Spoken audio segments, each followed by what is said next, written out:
watching CBS News 24/7, now streaming coast to coast and worldwide in a worldwide conversation. Those of you watching and listening right now, make no mistake, you just watched history play out, and no doubt history that will give birth to more historic headlines. Let's continue this conversation now with Michael Bosserque. He's a senior fellow at the Atlantic Council's Eurasia Center, live from Ukraine. I want to bring up something that in all the coverage I've seen over the last hour has not been brought up, and that is this: the eyes of the world watching, Ukrainians watching and digesting, but also, no doubt, somebody watching is he who presided over the annexation of Crimea and also presided over and ordered the invasion of Ukraine. We're talking about Putin of Russia. Your thoughts? Well, if I can stop shaking my head from what I just saw, I mean, he must be in such a gleeful mood right now, sitting back thinking sky is the limit. After you heard what Trump said, look, this was clearly Mr. Trump throwing red meat to his base. It was governing by press conference. He was ridiculing Mr. Zelenskyy.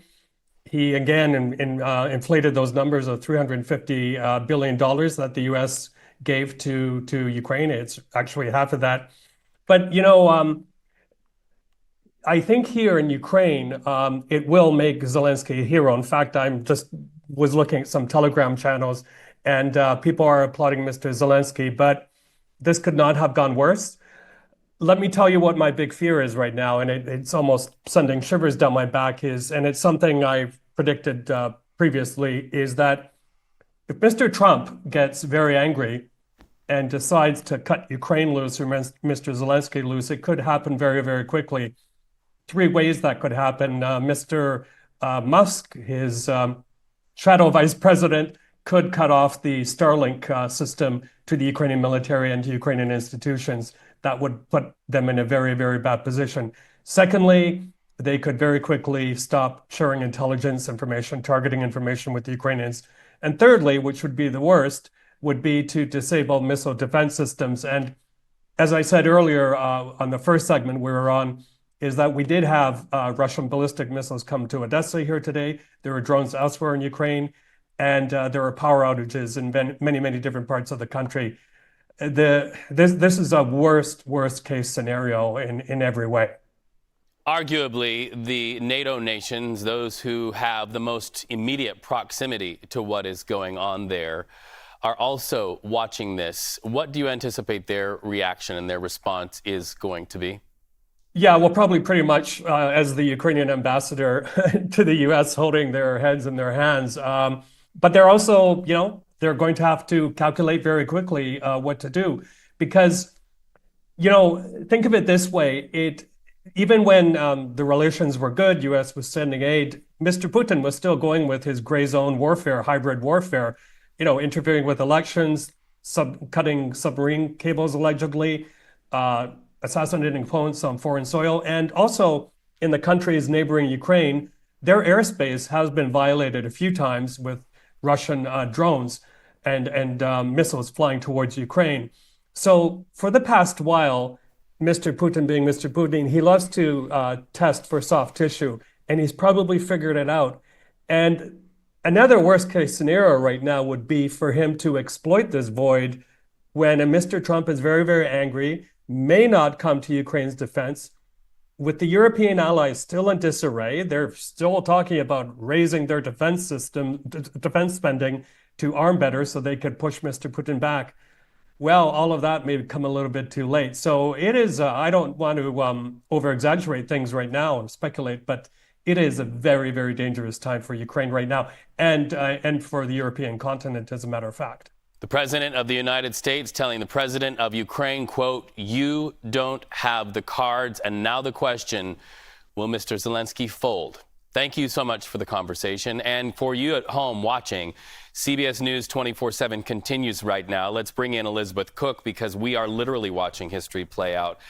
That card game is now going on behind closed doors, outside of the view of the press. But we know you have reaction from reporters who are there in Washington, D.C. watching this. What a moment there at the White House that we just witnessed. As you said, we witnessed history today. And in case you're just joining us right here on CBS News 24/7, we just saw that extraordinary moment play out in the Oval Office just moments ago. An incredibly heated exchange over the war in Ukraine happened between Ukrainian President Zelenskyy, President Trump, and Vice President J.D. Vance. Let's bring in CBS News Chief White House correspondent Nancy Cordes.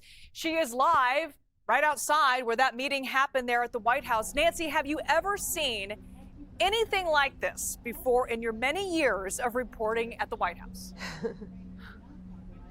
Liz, I was trying to go back and think if I had ever seen a scene like this with a foreign leader. I couldn't recall one. One instance that comes to mind is during his first term, President Trump got into a very heated exchange right there in the Oval Office, very similar setup.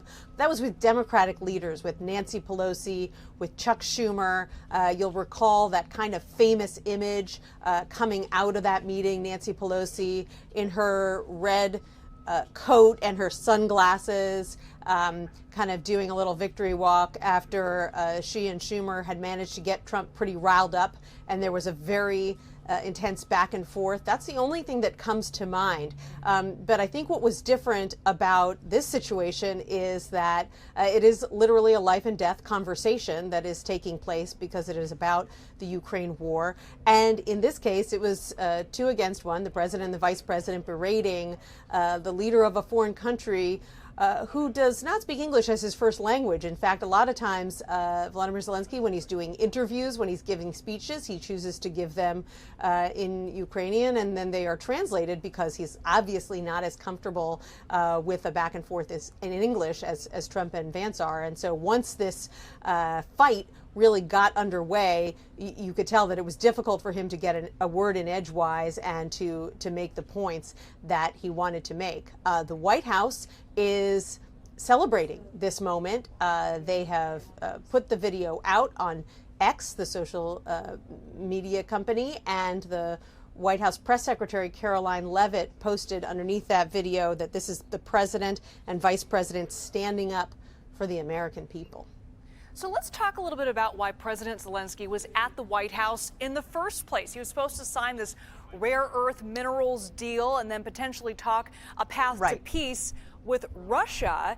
Any word on the status of what's going to happen with that agreement and where things are now? That's a great question. As reporters were leaving the room after that incident, one reporter shouted to the president, "Do you think you can still make a deal?" And he said, "We'll see."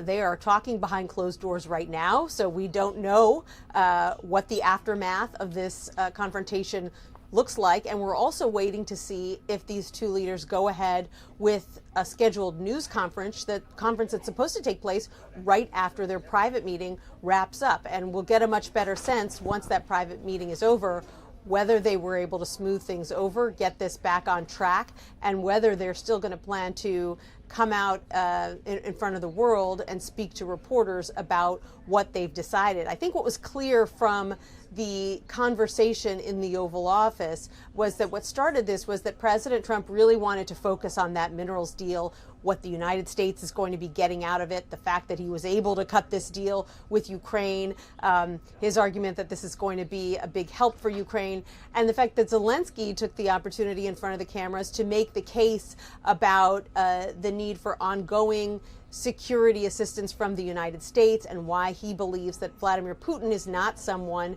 to be trusted in any kind of negotiation. And that is what kind of set both Trump and Vice President Vance off and led to Vance basically saying that Zelenskyy was being ungrateful and hadn't said thank you once for all the assistance that he has gotten.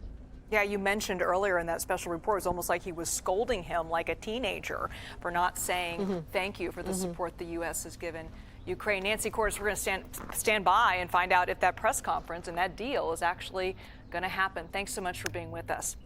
All right, CBS News senior national security correspondent Charlie D'Agata joins us now. Charlie, the minute that conflict started there in the Oval Office, I was thinking about you, and I want to know your reaction to that exchange between Trump, J.D. Vance, and President Volodymyr Zelenskyy. You've covered world conflicts. You were very involved in covering the start of this war. What do you make of that exchange? Liz, it was absolutely astonishing to watch that unfold. We know these arguments happen, when the cameras are off. We know that President Zelenskyy and President Trump haven't seen eye to eye. I mean, President Trump called President Zelenskyy a dictator last week. I've interviewed President Zelenskyy not long ago. I went to the front lines with President Zelenskyy. As Nancy pointed out, English is not his first language, and he sometimes struggles, but he had to take issue with the argument that J.D. Vance was pushing toward him, that he wasn't grateful, wasn't thankful enough. And then when President Trump weighed in as well, he accused President Zelenskyy of having hatred for President Putin. Of course he has hatred for President Putin. He has expressed that hatred.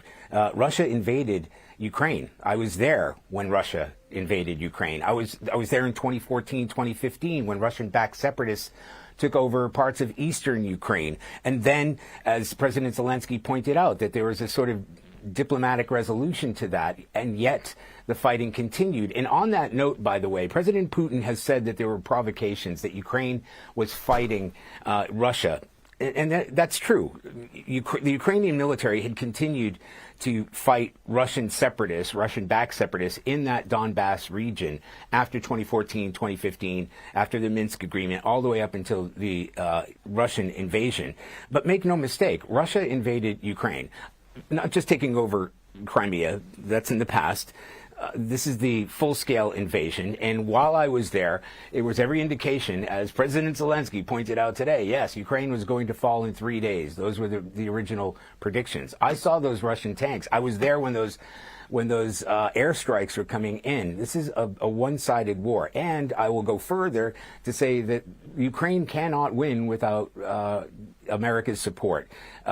President Trump pointed out that he was the first to arm Ukraine with very important weapons at the time, the Javelins. These were anti-tank weapons, and really did stop the Russians in their tracks. That was a significant step forward. But now look how far we've come with all the artillery, all of the aircraft, tanks, Bradley fighting vehicles. Most importantly, the air defense systems. Those are absolutely critical to defend Ukraine. And then the long-range weapons, that was very contentious at the time. The ATACMS, they said we can't use long-range U.S. weapons that might be used to hit Russian territory, and all of that has come up. So yes, I think everybody is in agreement that this war needs to end. We have to stop people from getting killed.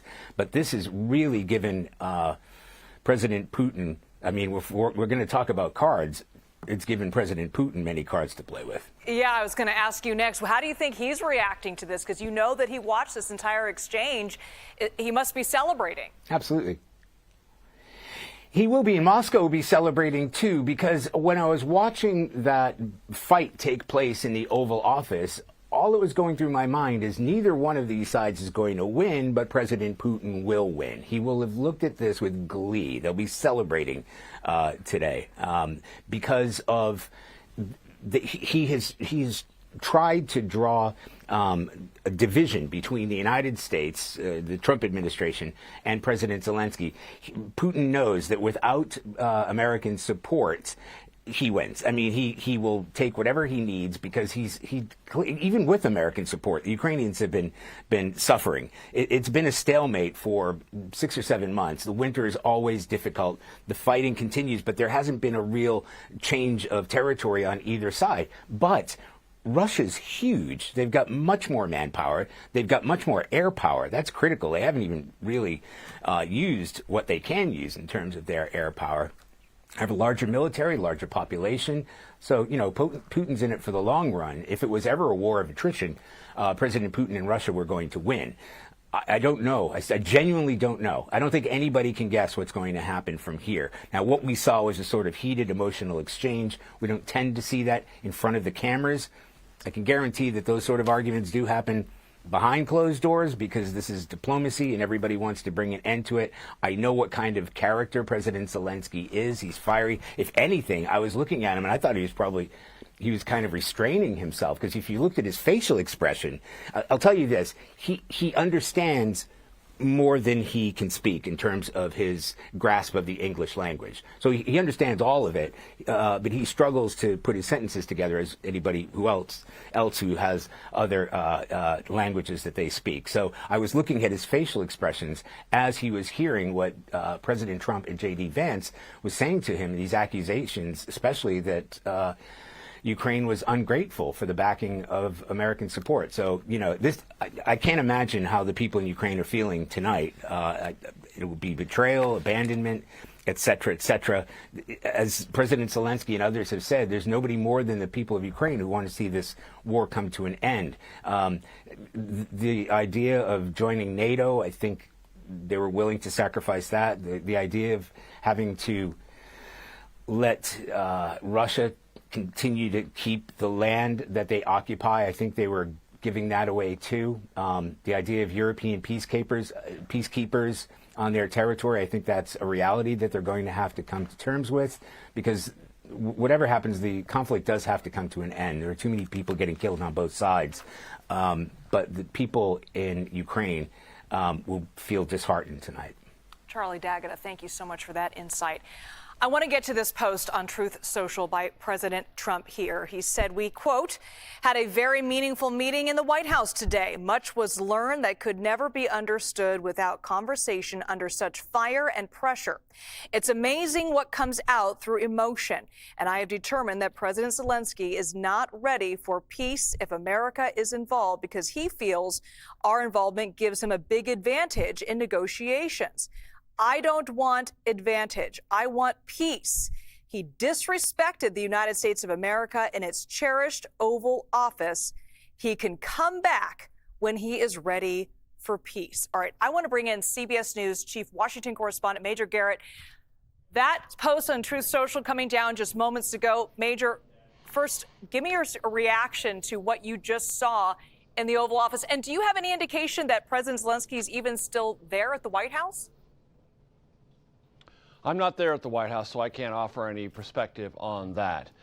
And in the intervening moments since the Oval Office fracas between President Trump and President Zelenskyy, I thought two thoughts. One, a lot of that could be rhetorical show in preparation for the United States and Ukraine still finalizing a deal on U.S. access to rare earth minerals in Ukraine and the implied security that comes with it, which the Trump administration often underscores.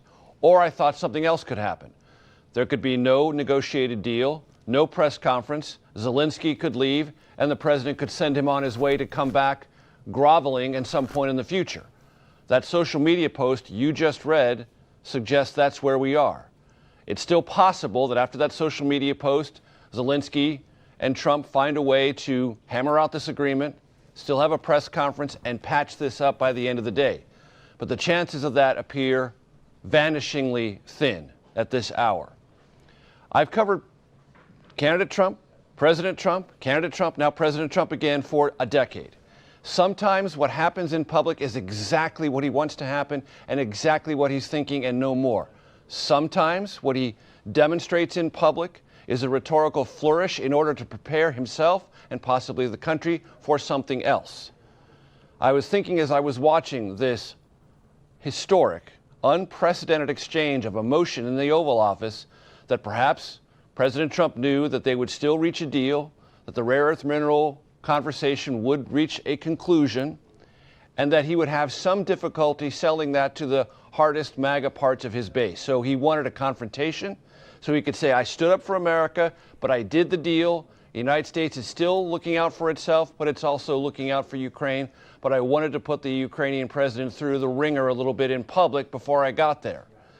I still think that's possible, but that social media post makes it seem much more difficult to get there. And to the points that have been expressed by others about Vladimir Putin and Russia, the Russians take very close notes on American rhetoric. And the rhetoric today is almost entirely on the side of Moscow and Vladimir Putin. saying that when Vladimir Zelenskyy brings people from America to Ukraine to see the devastation of the war launched by Russia, in the words of the Vice President J.D. Vance, that's a propaganda tour. President Trump saying, we empowered you to be a tough guy, but you don't seem to want to be a tough guy. And if you don't deal with us on our terms, we're out. Also suggesting an appearance in the fall that President Zelenskyy made in Scranton, Pennsylvania, which was to thank workers there at an armaments factory for sending weapons to Ukraine so they could defend themselves, was somehow a political gift to President Biden and Kamala Harris running against then candidate Trump. All of that fits into the kind of propaganda that Russians have been injecting via social media into the American MAGA media space for months and months and months. And in the Oval Office, to see that rhetoric that very much sides with Russia expressed not just by the president but by the vice president has to give Moscow, Vladimir Putin, and everyone around him encouragement. As I said, it is still possible this deal could be put together, but that social media post from the president moments ago suggests that that is a much less real prospect than it was this morning, just a few hours ago. And Major, earlier this week, we saw President Trump meet with French President Emmanuel Macron, and then we saw him meet with the Prime Minister of the UK, Keir Starmer. And those are leading up to this meeting with Volodymyr Zelenskyy. Do you think, in your expertise, that this very contentious meeting is going to have an impact on the relationships with those two countries that we just met with? If everything falls apart, yes, because the imperative for the French president and the British prime minister was to reinforce America's commitment to Ukraine, understand that the French and the British, and maybe others in Europe, are willing to put peacekeepers in there, provided there is a ceasefire and an end of hostilities that has real teeth, that gets Russia out and puts protections in for Ukraine. Those were the kind of things the Europeans and the French and the British leaders were coming to the White House to underscore. And in public, in all their conversations, President Trump appeared to be on board. The way to make that more concrete, more legible for Russia to see and for the Ukrainians to see would be to get this rare earth mineral deal signed and the implied security that comes with it. Because as the Trump administration often says, if the United States is committed financially to Ukraine's future, that implies and tells Russia, don't mess with us because we're going to be there. And we're aligned economically with Ukraine, and that's a red line for Russia. So don't cross us. That's the way the Trump administration has talked about this, both publicly and privately. But if that deal falls apart, and basically Trump says, Zelenskyy, get out of the White House and don't come back until you're ready for peace, and implied in that is to grovel on my terms, then that works very much to Russia's short-term interests. Major Garrett, thank you so much from our CBS News headquarters there in Washington. I want to bring in now CBS News national security contributor Sam Vinograd. Sam, great to be with you. All right, what was your reaction to that explosive meeting we just witnessed? Well, if we dial back just the pure shock value of that, I have to say it is relatively unsurprising based upon President Trump for the past several weeks putting President Zelenskyy of Ukraine and Putin on equal footing and really creating a false equivalency between these two leaders when it comes to the conflict in Ukraine, when, of course, Putin is an accused war criminal who invaded a sovereign country. It really underscores the fact that President Trump does not view supporting Ukraine as the core national security interest. He views it as charity. The whole notion that Ukraine doesn't have cards to play is really anathema in modern history. Countries did not need cards before when it came to defending their democracies because they knew that they could count on the United States. Walking away from that moment, again, still reeling from what happened, a core question for me is whether President Trump decides to withdraw any existing support for Ukraine in the near term, like our Patriot anti-missile system, battery that's currently deployed, authorization to use long-range weapons, U.S. weapons into Russia, and more. So there are some near-term steps Trump could take if he truly wants to undermine Zelensky's leverage in this war. And the big concern is for folks in Ukraine and around Europe is what if the U.S. pulls out from supporting Ukraine altogether? What would happen to the future of Ukraine? It is very unlikely that Ukraine could continue to hold territory against Russia if the United States does withdraw support. European forces are preparing in European countries to step in to make up for any decrease in U.S. security assistance.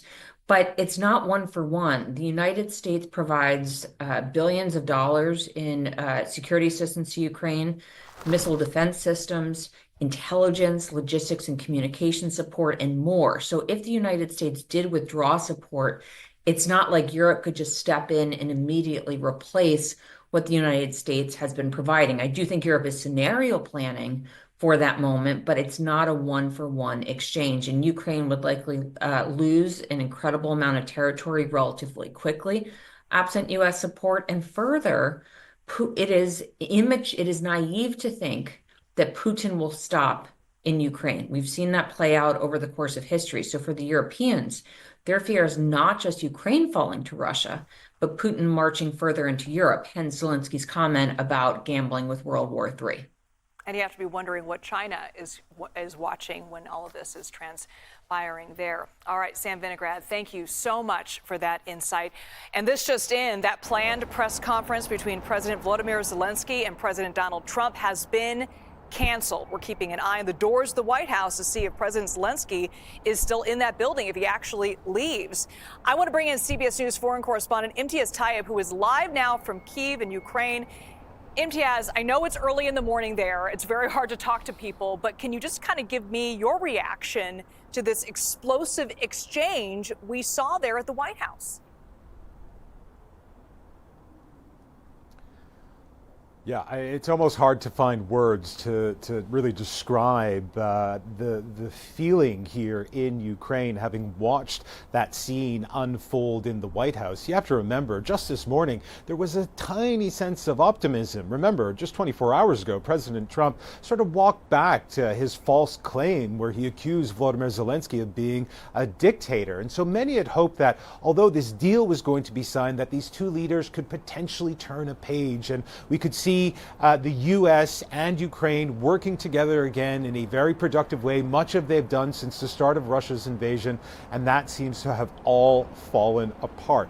And you have to remember, for the people of Ukraine, this is a terrifying moment. This is a country for the last 3 years has just been brutalized by Russia. Russia launched that full-scale invasion, occupying some areas, leaving behind massacres which really defy belief, and currently occupies around 20% of this country. And the fighting is ongoing every single day. We know tens of thousands of Ukrainians have lost their lives. Tens of thousands more Ukrainians have lost their limbs. There are children growing up with fathers and mothers because of this war, but they believe they had the United States at their back. They believe they had a U.S. president beside them. And now they feel very differently given that exchange we just saw in the White House, and many are wondering just what is going to happen next and what that means for the future of their country they have fought so bravely for. In that exchange, Imtiaz, President Trump said to President Zelenskyy, you should be grateful, if not for the U.S.'s support and help, that this war would have been over in 2 weeks. You are on the ground there in Ukraine, have covered this war extensively since it began. How much of an impact has the U.S. involvement had on the people of Ukraine and this conflict? Extraordinary. And what's so shocking about that statement is if you talk to Ukrainians, the level of gratitude they have for their American partners is extraordinary. There's so much gratitude for the U.S. There's so much gratitude for everything the United States has done for this country. There, of course, is gratitude for European partners as well. This coalition to support Ukraine in this fight against Russia, which, as we know, launched this war. It was not Ukraine who started it. This was Russia. As you were hearing earlier, in 2014, Russia also seized territory of Ukraine. That conflict was essentially frozen, and then we saw this full-scale invasion again, and now it's been grinding on for 3 years. I have never seen a people more grateful, for lack of a better phrase, for the support that they've received from the U.S., from the rest of the world, from Ukraine. So to hear that from President Trump, I think many people here would be incredibly shocked and frankly hurt by it. But more importantly, the war is happening here. This is where people are dying. This is where people are losing their homes, their livelihoods, and more importantly, do not know what will happen next for them and their families. There's also 6 million Ukrainians who have fled the war, who are living abroad as refugees. They just want to come home. They too want to see an end to this war. But like many others, not just here in Ukraine, but indeed around the world, not on Vladimir Putin's terms. And yet it feels like in this moment, this very well could be how this conflict ends, if it does end. Now, before this explosive meeting, MTS, the majority of Ukrainians believe that President Zelenskyy coming to the White House to sign this rare earth minerals deal, even though it's in exchange for support, monetary support, almost it reads a little bit like a bank loan. But were they optimistic that by signing this deal, there was going to be a clear path to peace? Look, there's a lot of pragmatism here in Ukraine. Countries at war, countries which are experiencing the kind of devastation that people here in Ukraine are experiencing, you have to make these difficult decisions every day. And so we're talking about presidents, we're talking about governments, but your average Ukrainian understands that there has to be sacrifices have to be made. Yes, when it comes to things like mineral wealth or sharing resources and that sort of thing. That wasn't lost on Ukrainian people. And again, yes, you're right. Many people had hoped that this was an opportunity for President Zelenskyy and President Trump to turn the page, to enter into a new era of partnership, which would, of course, be very different from the Biden era, but at least a new era of partnership. But reading that post on the president's social media site, where it doesn't sound like that is actually what's going to be happening here, it's no doubt going to be the cause of a lot of alarm here in Ukraine as people try to decipher what that means and, frankly, what it does mean. What does the president mean when he made those statements? Does this mean that support for Ukraine will abruptly end? Or does it mean that more negotiations will be had, that Ukraine will have to make more concessions to the U.S.? We just don't have the answer to those questions. But here in Ukraine tonight, there's going to be a huge amount of concern by that scene that they saw in the White House, and the concern that President Zelenskyy may be leaving the White House and that they don't have an agreement with the president, and things could be falling apart very quickly. MTS Taib live for us in Ukraine, in Kyiv. Thank you so much, MTS. All right, I want to talk a little bit more about that Truth Social post said by the president just moments ago there after that meeting, writing, quote, "We had a very meaningful meeting in the White House today. Much was learned that could never be understood without conversation under such fire and pressure. It's amazing what comes out through emotion, and I have determined that President Zelenskyy is not ready for peace if America is involved, because he feels our involvement gives him a big advantage in negotiations. I don't want advantage, I want peace. He disrespected the United States of America and its cherished Oval Office. He can come back when he is ready for peace." All right, let's bring in CBS News Chief White House correspondent Nancy Cordes, who is live for us outside the White House. Nancy, we heard the press conference that we're all waiting for. That's canceled. Is President Zelenskyy going to stay? Any word of whether he's left the White House altogether? He's still here, but it's unclear how much longer he'll be here and whether he's going to speak to reporters at all now that the news conference is off. It appears that the signing of this minerals deal, which is the whole reason he flew here to D.C., might be off as well. Just outside of view, Liz, about 20 or 30 yards from where we're standing, he is getting into his vehicle. You see right there. There are hundreds of reporters gathered right there at the exit of the West Wing who were hoping to ask him some questions, but it appears that he is now going to depart. He did have an interview scheduled for later this afternoon with Fox News. We'll see if that actually comes to pass. But obviously right now, Liz, this meeting with the President of the United States ending not at all the way Zelenskyy was hoping it would. Not how anybody thought it would happen, given the meetings with French President Macron and Prime Minister Keir Starmer earlier this week. Any other reaction you're hearing from anyone else because of this meeting there at the White House? Well, Democrats are horrified, and they have made no secret of that. They have taken to social media to express their dismay. They're calling it an embarrassment. They are saying that Zelenskyy is a hero and Trump is a coward, things like that. They are very upset. Everybody wondering where things can possibly go from here. Liz, it's really interesting because since the beginning of this conflict, Zelenskyy has taken an approach very similar to the one that we saw today. He took the same approach with President Biden. Yes, he did express his gratitude for assistance that came from the U.S. and the Europeans, but he always pushed for more. And that was his strategy for a very important reason. As you see him now departing, you're actually going to see him pass behind us in just a moment as he drives past our cameras on the way out of the White House complex. So the reason that he has always taken the confrontational approach that you saw in the Oval Office is because he understands that the U.S. and other nations don't necessarily have an immediate national security interest in Ukraine's sovereignty. The U.S., as he said again today, is an ocean away. We are not immediately threatened by what Russia does to Ukraine. And so what he always tried to do was to make this bigger, to say that this is good against evil, and that's why you need to help. This is Vladimir Putin. If he's willing to come into my country, maybe he'll come into your country next. Pushing. There were times when President Biden didn't appreciate that approach. He held his tongue in public, but then in private afterwards, he would complain about Zelenskyy and his demands, and he might call him a name or two that sometimes leaked out. But in public, they always showed a united front. President Trump, very different from President Biden. And when Zelenskyy tried that approach today with Trump in the Oval Office, it clearly did not go down as well. Nancy, I want to remind our viewers who may be just joining us right now what we're talking about here. In case you missed it here on CBS News 24/7 and CBS News, we just saw an extraordinary moment play out in the Oval Office moments ago. An incredibly heated exchange over Russia's war in Ukraine and the push for peace.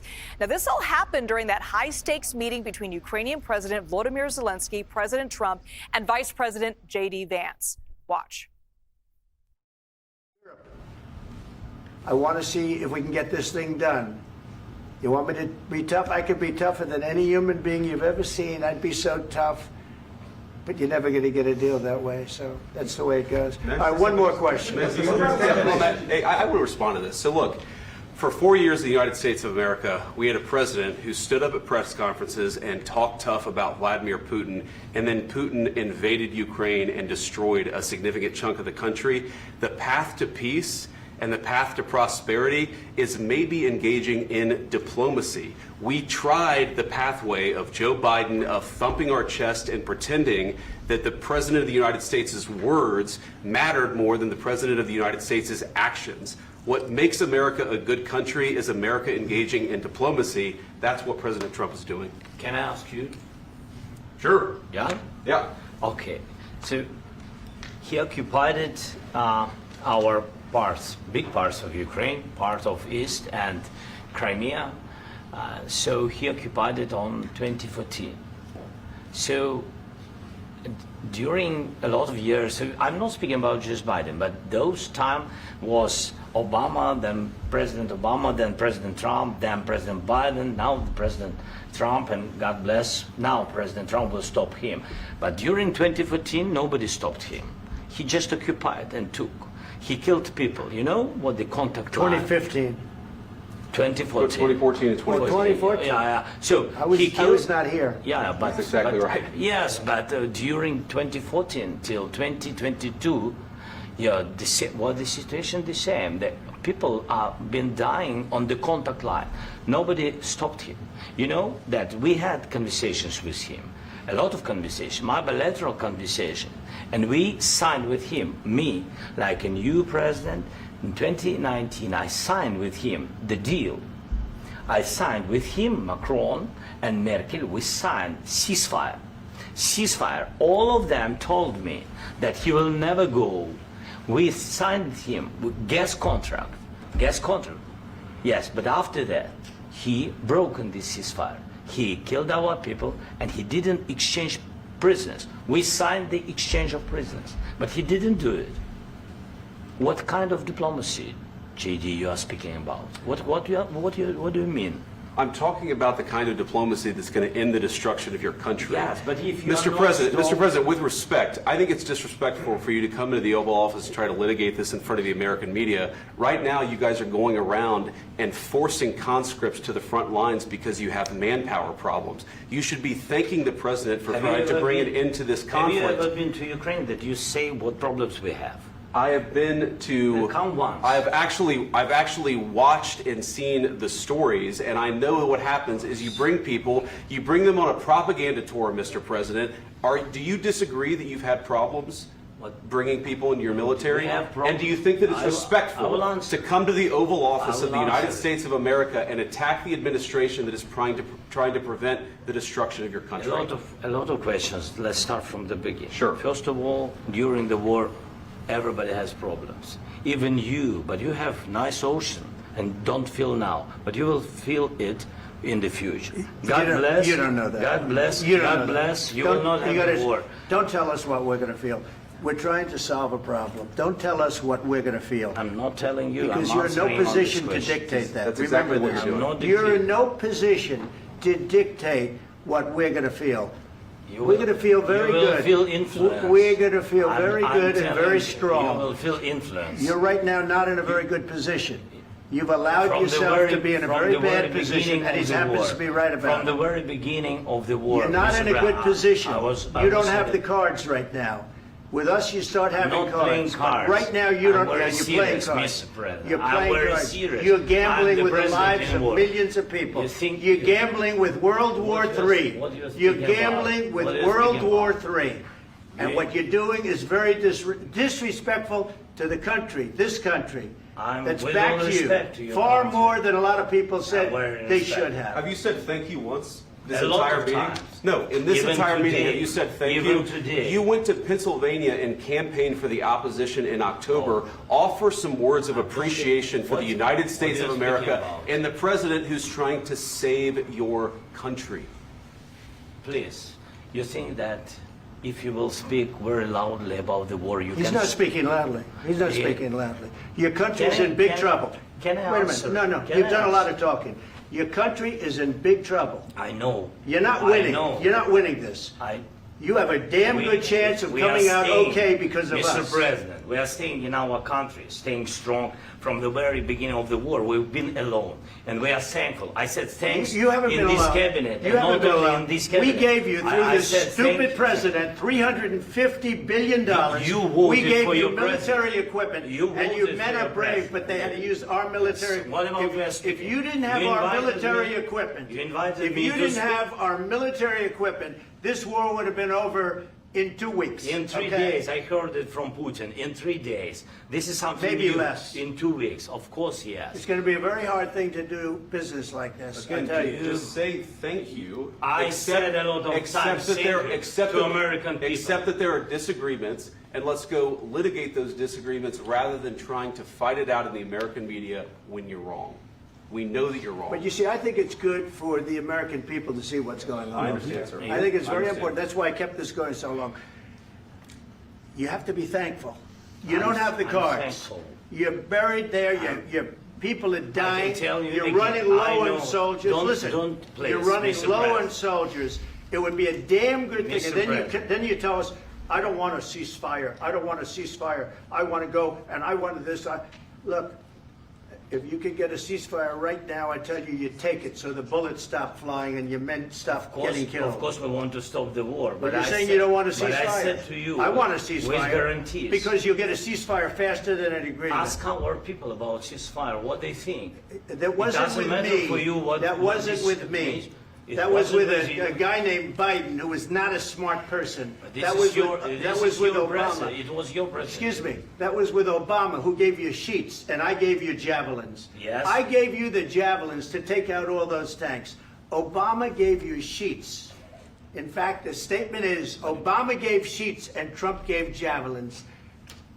You got to be more thankful, because let me tell you, you don't have the cards. With us, you have the cards. But without us, you don't have any cards. One more question to this Vice President. I'm sorry. It's going to be a tough deal to make. because the attitudes have to change. What if Russia breaks ceasefire? What if Russia breaks peace talks? What do you do then? I understand that it's a heated conversation right now. What are you saying? She's asking, what if Russia breaks the ceasefire? What if anything? What if a bomb drops on your head right now? Okay? What if they broke it? I don't know. They broke it with Biden because Biden, they didn't respect him. They didn't respect Obama. They respect me. Let me tell you, Putin went through a hell of a lot with me. He went through a phony witch hunt where they used him and Russia. Russia. You ever hear of that deal? That was a phony Hunter Biden, Joe Biden scam. Hillary Clinton, Shifty Adam Schiff. It was a Democrat scam.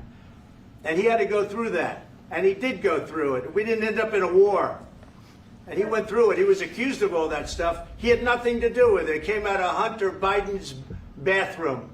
It came out of Hunter Biden's bedroom. It was disgusting. And then they said, oh, the laptop from hell was made by Russia.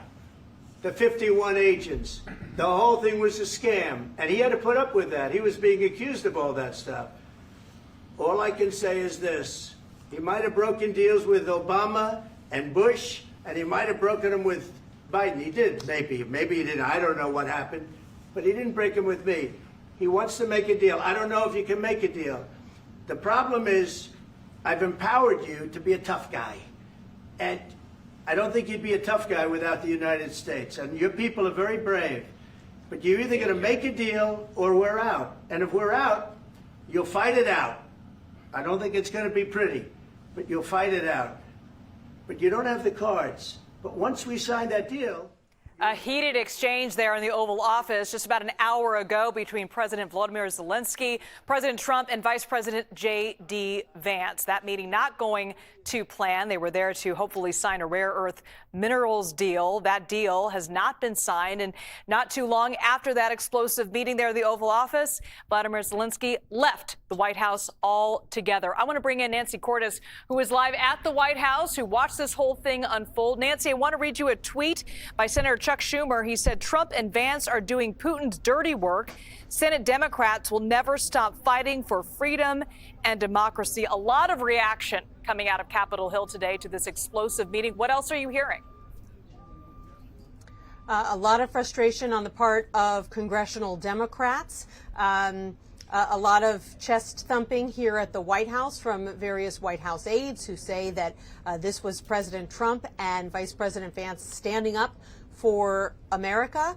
And, you know, it's Friday night in Europe, so we haven't heard that much from across the pond, but one has to imagine that this is going to be crushing to a lot of European leaders who were hoping that the fact that this minerals deal was about to be signed was an indication that perhaps there was a thawing taking place in the relationship between President Trump and President Zelenskyy. Now things have clearly gone south, as far south as they possibly could have, with Zelenskyy essentially being shown the door here at the White House. Nancy, real quick before we go to break, any idea where Zelenskyy is now? Is he going to the airport? He's slated to do an interview with Fox today. He's slated to give a speech, so we're watching to see if those things continue to take place so he can at least get his side out before he heads back to Ukraine. All right, Nancy Cordes live for us there at the White House. All right, quite an explosive day here on CBS News. CBS News 24/7. You're looking a live shot at the White House there. We're going to continue to follow this breaking news of this explosive meeting out of the White House. You're watching CBS News 24/7.